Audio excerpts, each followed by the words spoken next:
Hello everyone and welcome to Travel Sticks and specifically to our visit to Westminster Abbey in London. Now before we go into it, please remember to like, share and subscribe to this video.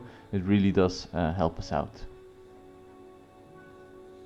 Now first things first, location. Westminster Abbey is pretty close to Big Ben and to the House of Parliament, so it's actually really close by and really easy to get to. As you can see here, you just walk past all the way straight and you'll be there. The entrance, however, is a bit on the other side, so you'll have to look a little bit, but that's okay.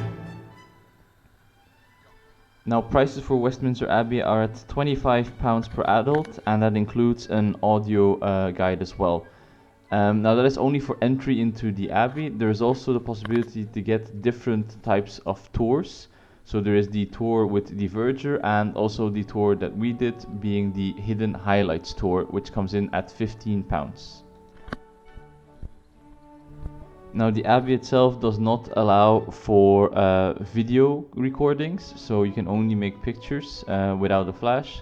So that's what we did. So unfortunately there's not a lot of video to be shown, but we'll talk through some of the important things to know using these pictures.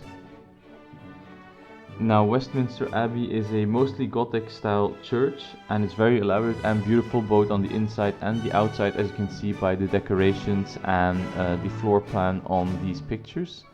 But not only that, it houses the burial places of several well-known members of UK society.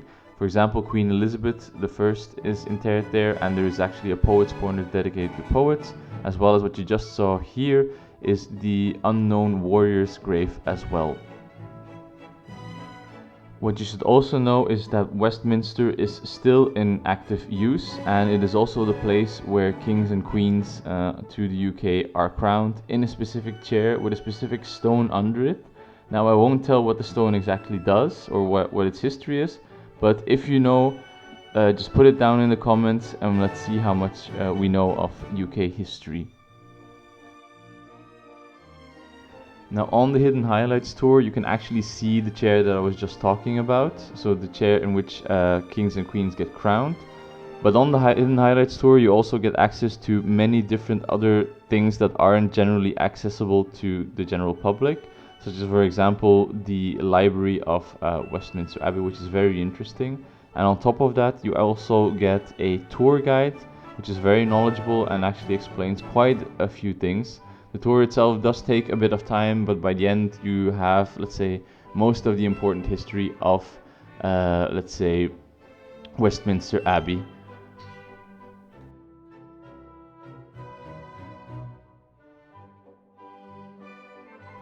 So yeah, in general we'd say that Westminster Abbey is definitely worth the visit, not just in terms of its significance to UK history, but also if you take an additional tour such as the Vesper tour or the Hidden Highlights tours, there's a lot of things to be discovered and lots of interesting things to learn.